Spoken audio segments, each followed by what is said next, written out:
മാനവരാശിയുടെ മോചനത്തിനായി ഭൂമിയിൽ അവതരിച്ച യേശുക്രിസ്തുവിന്റെ പീഡനാനുഭവത്തിന്റെയും കുരിശുമരണത്തിന്റെയും മരണത്തിനുമേലുള്ള വിജയമായ ഉയർപ്പിന്റെയും ഓർമ്മ പുതുക്കുന്ന ദിനങ്ങളാണ് വിശുദ്ധവാരം.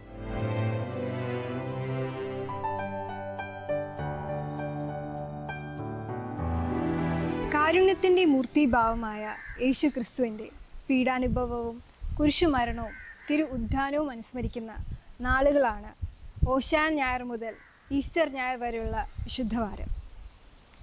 ലോകമെമ്പാടുമുള്ള ക്രൈസ്തവരോടൊപ്പം കേരളത്തിലെ ക്രിസ്ത്യാനികളും വിശുദ്ധവാരം വിശ്വാസപൂർവ്വം ആചരിക്കുന്നു.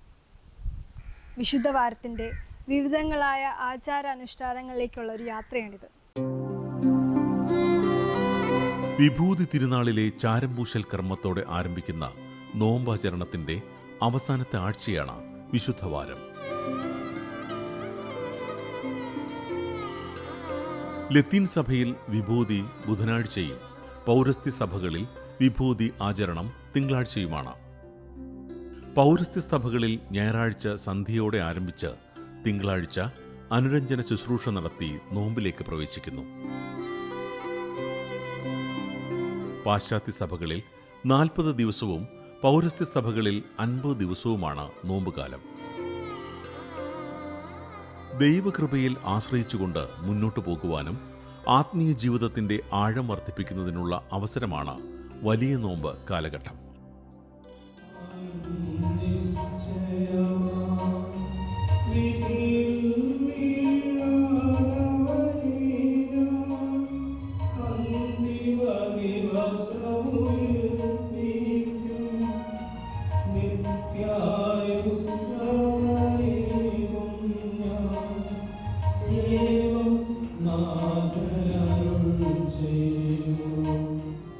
പ്രാർത്ഥനയിലൂടെയും തപസ്സിലൂടെയും ദൈവാനുഭവം സമ്പാദിച്ച താപസന്മാരുടെ ജീവിത മാതൃക പിന്തുടരാൻ ആഗ്രഹിച്ച ആദ്യ ക്രൈസ്തവ സമൂഹം ആത്മവിശുദ്ധി നേടുവാനുള്ള വലിയൊരവസരമായി നോമ്പുകാലത്തെ കണക്കാക്കിയിരുന്നു.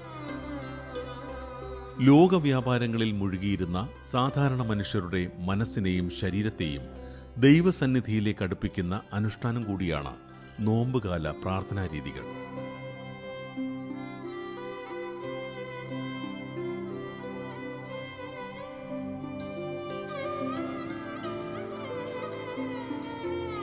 ദൈവസ്നേഹവും കരുണയും അനുഭവിക്കുന്ന ആത്മീയ തീർത്ഥാടനത്തിനുള്ള അവസരമായാണ് ക്രൈസ്തവർ വലിയ നോമ്പ് കണക്കാക്കുന്നത്. ലോക വഴികളിൽ നിന്നും മാറി യേശുവിൻ്റെ വഴിയിലൂടെ നടന്ന് മാനസാന്തരത്തിനുള്ള മാർഗമായാണ് ഓരോ നോമ്പുകാലവും കടന്നുവരുന്നത്. ചാരംപൂശൽ ദിനം മുതലുള്ള വലിയ നോമ്പിൻ്റെ അവസാന ദിവസമാണ് പ്രത്യാശയുടെ പൊൻപുലരിയായ ഈസ്റ്റർ സമാഗതമാകുന്നത്.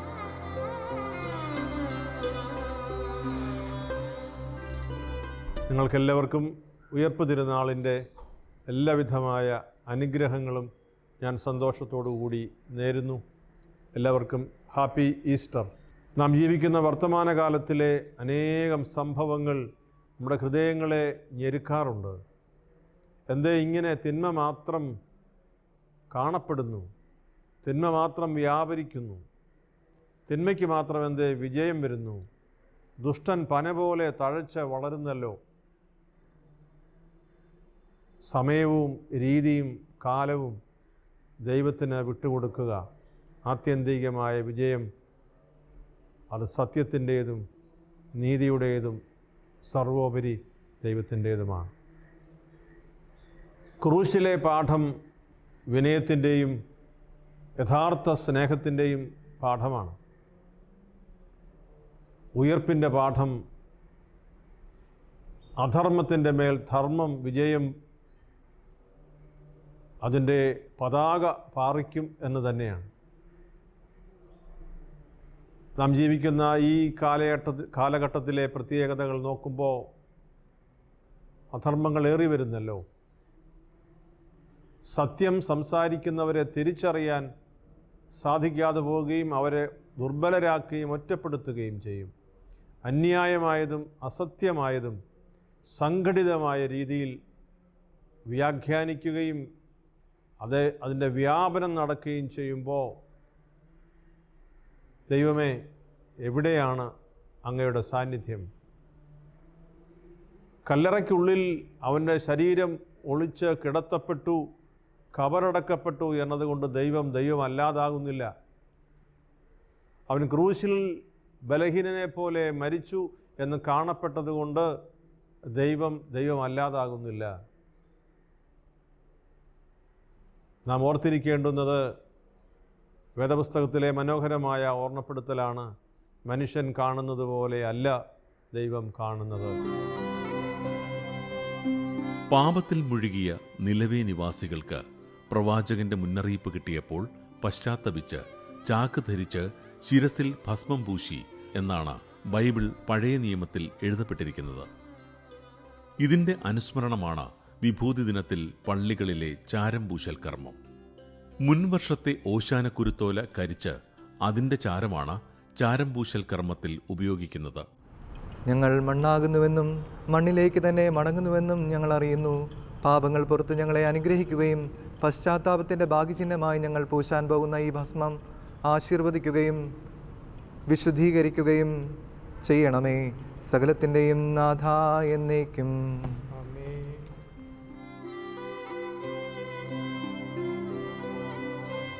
പുരോഹിതൻ വിശ്വാസികളുടെ നെറ്റിയിൽ ചാരം കൊണ്ട് കുരിശാകൃതിയിൽ വരയ്ക്കുകയും വിശ്വാസം പ്രഖ്യാപിക്കുകയുമാണ് ചാരം പൂശൽ കർമ്മത്തിലെ പ്രധാന ചടങ്ങ്.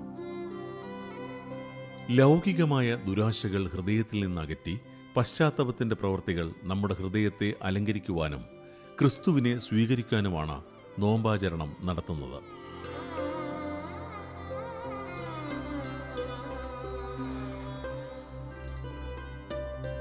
പ്രാർത്ഥനയും ഉപവാസവും ക്രൈസ്തവ വിശ്വാസികളുടെ ആത്മാവിന് ആനന്ദം നൽകുന്ന വിരുന്നാണ്.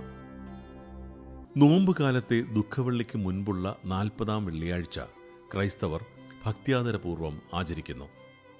കുരിശിന്റെ വഴിയും കുരിശുമല കയറ്റവും പോലുള്ള ആചാര അനുഷ്ഠാനങ്ങൾ 40-ാം വെള്ളിയാഴ്ചയിലെ വിശ്വാസികളുടെ പ്രധാന പ്രാർത്ഥനാനുഭവമാണ്.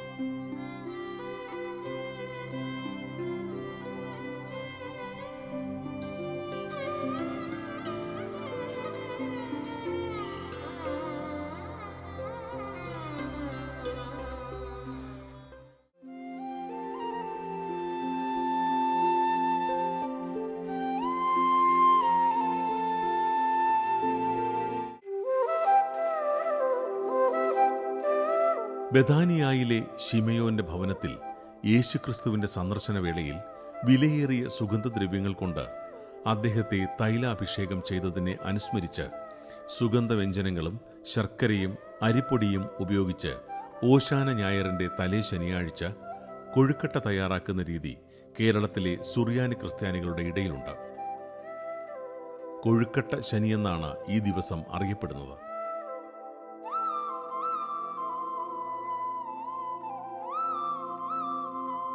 യേശുക്രിസ്തു ജെറുസലേമിലേക്ക് രാജകീയ പ്രവേശനം ചെയ്തതിനെയാണ് ഓശാന ഞായർ എന്ന് ഓർമ്മപ്പെടുത്തുന്നത്. തപസ് കാല ആരംഭം മുതലുള്ള ദിവസങ്ങൾ തൊട്ട് തപശ്ചര്യയും ഫലസ്നേഹ പ്രവൃത്തികളും വഴി നമ്മൾ നമ്മുടെ ഹൃദയങ്ങളെ ഒരുക്കുകയായിരുന്നുവല്ലോ. ഇന്നാകട്ടെ സാർവത്രിക സഭയോട് ചേർന്ന് നമ്മുടെ കർത്താവിൻ്റെ പെസഹ രഹസ്യത്തിന്, അതായത് അവിടുത്തെ പീഡാസഹനം, കുരിശുമരണം, പുനരുത്ഥാനം, അതിന് തുടക്കം കുറിക്കാനാണ് നാം ഇവിടെ ഒരുമിച്ച് കൂടിയിരിക്കുന്നത്. ഈ രഹസ്യം പൂർത്തീകരിക്കുവാനാണ് അവിടുന്ന് തൻ്റെ നഗരമായ ജെറുസലേമിലേക്ക് പ്രവേശിച്ചത്. അതിനാൽ തികഞ്ഞ വിശ്വാസത്തോടും ഭക്തിയോടും കൂടെ അവിടുത്തെ രക്ഷാകരമായ പ്രവേശനം അനുസ്മരിച്ച് നമുക്ക് ഓരോരുത്തർക്കും നമ്മുടെ ജീവിതത്തിൽ നമ്മുടെ കർത്താവിനെ അനുഗമിക്കാം.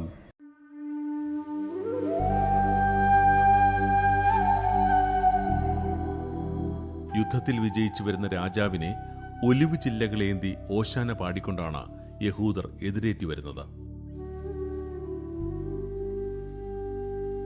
വൻ ജനാവലിയുടെ അകമ്പടിയോടെ ജെറുസലേമിലെ ജനങ്ങളുടെ ഹൃദയത്തെ തട്ടി ഉണർത്തിക്കൊണ്ടാണ് മിശിഹ ജെറുസലേം നഗര കവാടത്തിലെത്തിയത്.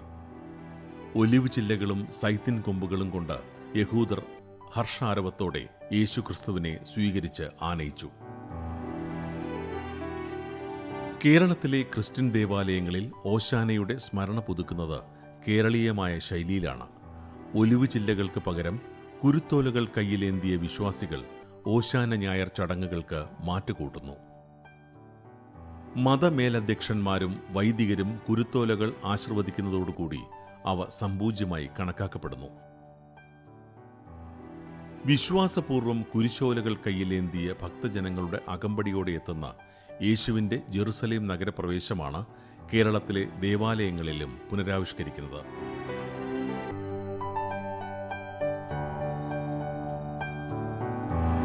ഒലിവ് ചില്ലകൾ കൈകളിലേന്തി രാജാതിരാജൻ, കർത്താവിന്റെ നാമത്തിൽ വന്നവൻ, അനുഗ്രഹീതൻ തുടങ്ങിയ വായ്ത്താരികളുമായാണ് യേശുക്രിസ്തുവിനെ ജെറുസലേമിലേക്ക് യഹൂദർ സ്വീകരിച്ചത്.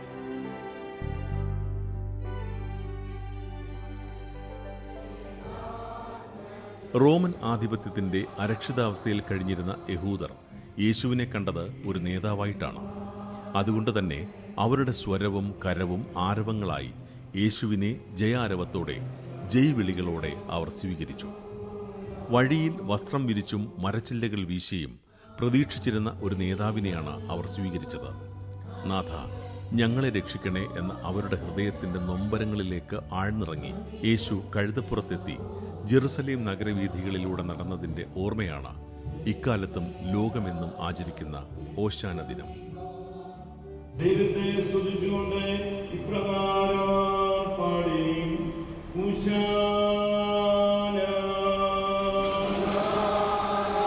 ഹോശാന കർത്താവിന്റെ നാമത്തിൽ വാഴ്ത്തപ്പെട്ടവനാകുന്നു. മനുഷ്യന്റെ നിലവിളിയിൽ യേശു മൗനിയാകില്ല എന്ന ദൃഢവിശ്വാസത്തോടെയാണ് കേരളത്തിലെ ക്രൈസ്തവരും കുരുത്തോലകൾ കയ്യിലേന്തി കടന്നുവരുന്നത്. ഒലിവിൻ ചില്ലകളും സൈത്തിൻ കൊമ്പുകളും വീശി ജെറുസലേം നഗര കവാടത്തിലേക്ക് യേശുക്രിസ്തുവിനെ എതിരേറ്റ യഹൂദരുടെ രക്ഷ മാത്രമായിരുന്നില്ല ക്രിസ്തുവിന്റെ ദൗത്യം. മാനവരാശിയുടെ മുഴുവൻ രക്ഷയായിരുന്നു അത്. ഓശാനയിലെ കുരുത്തോലകളാണ് പിന്നീട് കുരിശോലകളായി പെസഹ അപ്പത്തിൽ മുദ്രണം ചെയ്യപ്പെടുന്നതും ഭക്ഷിക്കുന്നതും പിന്നീട് അടുത്ത വർഷത്തെ വിഭൂതി തിരുനാളിന് ചാരമായി നെറ്റിയിൽ ചാർത്തപ്പെടുന്നതും. അതുകൊണ്ട് ജീവിതത്തിലെ സന്തോഷങ്ങളും ഉന്നതികളും നേട്ടങ്ങളും ശാശ്വതമല്ല എന്ന തിരിച്ചറിവോടുകൂടിയാണ് ഓരോ ഓശാന ഞായറും കടന്നു പോകുന്നത്.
നോമ്പുകാലത്തെ ഏറ്റവും പ്രധാനപ്പെട്ട ദിവസമാണ് പെസഹ വ്യാഴം.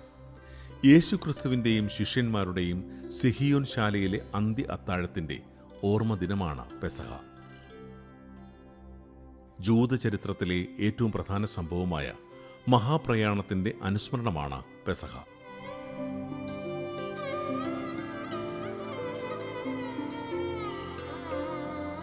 ഈജിപ്തിലെ ദീർഘവും ക്ലേശഭരിതവും കൈപ്പേറിയതുമായ ദുരിതാനുഭവങ്ങളിൽ നിന്നുള്ള ജൂത സമുദായത്തിൻ്റെ രക്ഷപ്പെടലിൻ്റെ പ്രതീകവും വാഗ്ദത്ത ഭൂമിയിൽ എത്തിയതിനു ശേഷമുള്ള ആദ്യ വിളവെടുപ്പിൻ്റെ ഉത്സവവും എന്ന നിലയിൽ ജൂതചരിത്രത്തിൽ മർമ്മപ്രധാനമായ ഒരു സ്ഥാനമാണ് പെസഹയ്ക്കുള്ളത്.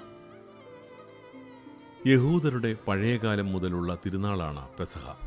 ഋതുഭേദങ്ങളും കാലഭേദങ്ങളും മാറി വരുമ്പോൾ പഴയ കാലത്ത് നാടോടികളായ ആട്ടിടയന്മാർ പുതിയ സ്ഥലത്തേക്ക് മാറിപ്പോകുമ്പോൾ അവർ ദൈവത്തിന് നന്ദി പറയുകയും ആനന്ദിക്കുകയും ചെയ്തുകൊണ്ട് ആഘോഷിച്ചിരുന്ന തിരുനാളാണ് പെസഹ. പിൽക്കാലത്ത് ഈജിപ്തിൽ അടിമകളായി ജീവിച്ചു പോന്ന യഹൂദർ മോശയുടെ നേതൃത്വത്തിൽ ചെങ്കടൽ കടന്ന് അടിമത്വത്തിൽ നിന്ന് മോചനം നേടിയതിൻ്റെ ഓർമ്മ പുതുക്കലായി വിമോചന ദിനമായ പെസഹ യഹൂദർ ആചരിച്ചു തുടങ്ങി. യേശുക്രിസ്തുവിന്റെ അന്ത്യകാലത്ത് ശിഷ്യന്മാരുടെ കാലുകൾ കഴുകിയതിനെ അനുസ്മരിപ്പിക്കുവാനായി പെസഹ ദിനത്തിൽ പുരോഹിതൻ 12 പേരുടെ പാദങ്ങൾ കഴുകി ചുംബിക്കുകയും അപ്പം പങ്കുവയ്ക്കുകയും ചെയ്തു വരുന്നു. കാൽകഴുകൽ ചടങ്ങിന് ഒരു യഹൂദ പാരമ്പര്യമുണ്ട്. അവർ അതിഥികളെ സ്വീകരിച്ചിരുന്നത് അടിമകളെ കൊണ്ട് വിരുന്നുകാരുടെ കാലുകൾ കഴുകിയാണ്. അടിമകൾ മാത്രം ചെയ്തിരുന്ന മോശപ്പെട്ട പ്രവൃത്തി എന്ന് കരുതിയിരുന്ന കാലുകഴുകൽ ചെയ്തുകൊണ്ടാണ് യേശു ക്രിസ്തു വിനയത്തിന്റെ മഹത്തായ മാതൃക ലോകത്തിന് കാട്ടിയത്.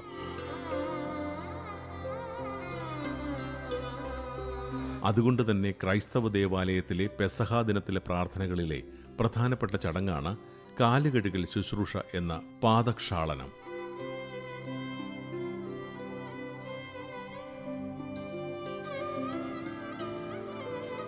പെസഹായുടെ ഓർമ്മ പുതുക്കുവാൻ ക്രൈസ്തവ ഭവനങ്ങളിൽ പ്രത്യേകമായി തയ്യാറാക്കുന്ന പുളിപ്പില്ലാത്ത അപ്പമാണ് ഇൻറി അപ്പം.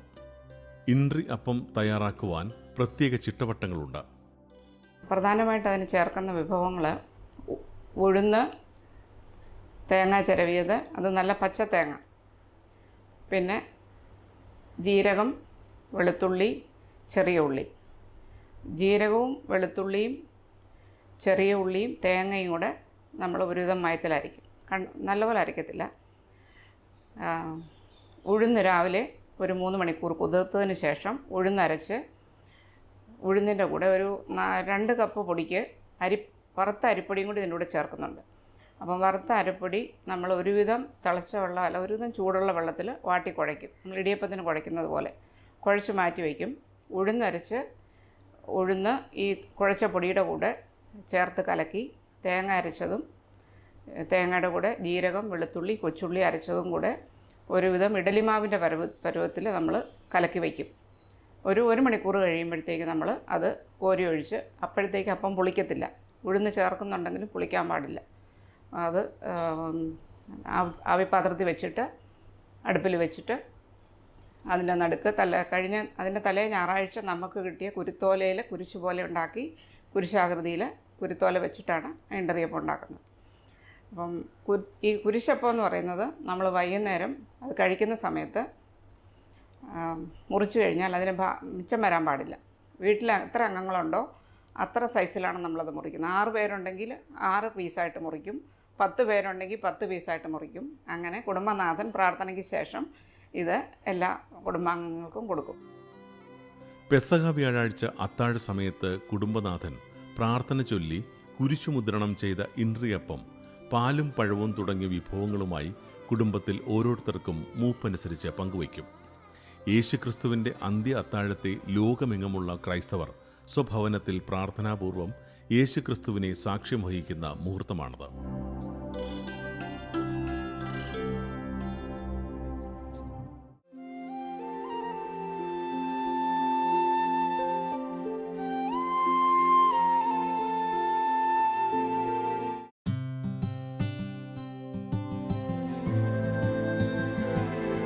സ്നേഹത്തിന്റെ തിരുനാൾ ദിനമാണ് പെസഹ വ്യാഴം. ശരീരവും രക്തവും ലോകത്തിനായി സമർപ്പിച്ച യേശുനാഥന്റെ അന്ത്യ അത്താഴ ദിനം. സ്നേഹിച്ച തന്റെ കൂടെയുള്ളവരെ പൂർണ്ണമായും അറിഞ്ഞ് അവരെ ചേർത്ത് നിർത്തിക്കൊണ്ട് അവസാനം സ്നേഹത്തിന്റെ അടയാളം അവരോടൊപ്പം പങ്കുവയ്ക്കുന്ന ദിനമാണ് പെസഹ.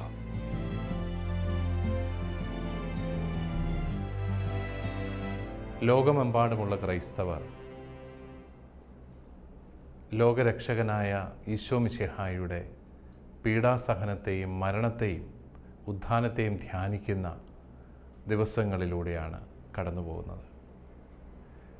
എന്തുകൊണ്ടാണ് ദൈവപുത്രൻ്റെ മരണം ഒരാഘോഷ വിഷയമായി മാറുന്നത്? അവൻ്റെ കുരിശിലെ ബലിയാണ്, ആ മരണമാണ് മനുഷ്യൻ്റെ രക്ഷയ്ക്ക് കാരണമായത്. അതുകൊണ്ട് തന്നെ നിരന്തരമായി ഓരോ വിശുദ്ധവാരത്തിലും നമ്മുടെ കർത്താവിൻ്റെ സഹനങ്ങൾ ഓർക്കുകയും പീഡാസഹനങ്ങളെ അനുസ്മരിച്ച് പ്രാർത്ഥിക്കുകയും ആ സഹനങ്ങളിലൂടെ നമ്മളെ ഓരോരുത്തരെയും രക്ഷിച്ച കർത്താവിന് നന്ദി പറയുകയൊക്കെ ചെയ്യുന്ന അമൂല്യമായ അവസരമാണ് ഈ കാലഘട്ടമെല്ലാം. കർത്താവിൻ്റെ പീഡാസഹനങ്ങളെക്കുറിച്ച് ധ്യാനിക്കുമ്പോൾ ചിലപ്പോഴൊക്കെ നമുക്ക് തോന്നാം, അവിടുന്ന് ഒരു ബലിയാടായി കുരിശിൽ യാഗമായി അർപ്പിക്കപ്പെട്ടു. അത് ഭീരുത്വത്തിൻ്റെയോ നിസ്സഹായതയുടെയോ പരാജയത്തിൻ്റെയൊക്കെ ഒരു അടയാളമായിരുന്നു.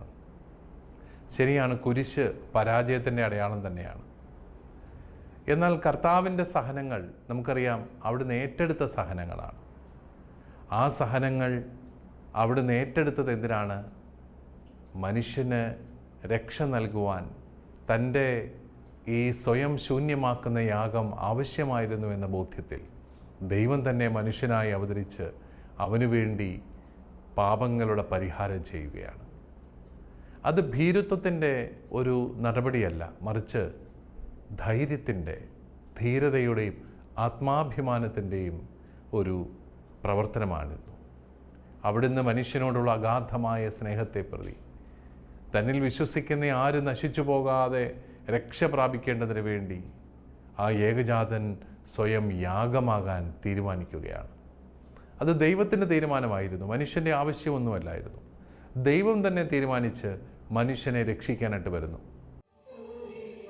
പൗരോഹിത്യത്തിൻ്റെ സ്ഥാപനവും പരിശുദ്ധ കുർബാനയുടെ സ്ഥാപനവും ആചരിക്കുന്നതും പെസഹ ദിനത്തിലാണ്.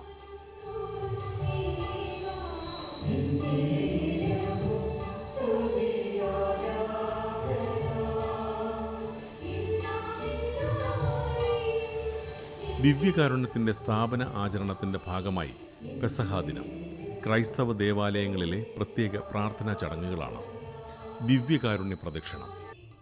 ഭക്തിനിർഭരമായ ദിവ്യകാരുണ്യ പ്രദക്ഷിണത്തിന് ശേഷം വിശ്വാസികൾ ദിവ്യകാരുണ്യ ആരാധനയിൽ സജീവമായി പങ്കുചേരും.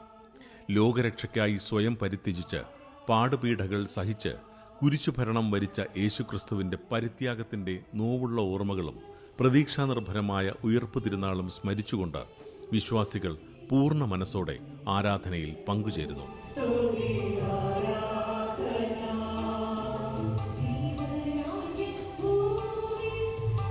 ലോകരക്ഷകനായ ക്രിസ്തു പെസഹ രഹസ്യത്തിലൂടെ പൗരോഹിത്യത്തെയും വിശുദ്ധ കുർബാനയും സ്ഥാപിച്ച് സഹനത്തിൻ്റെ ചൂളയിൽ ദൗത്യം പൂർത്തിയാക്കി പ്രത്യാശയുടെ ഉയർപ്പിൻ്റെ സന്ദേശം നൽകുന്നതാണ് വിശുദ്ധവാരം.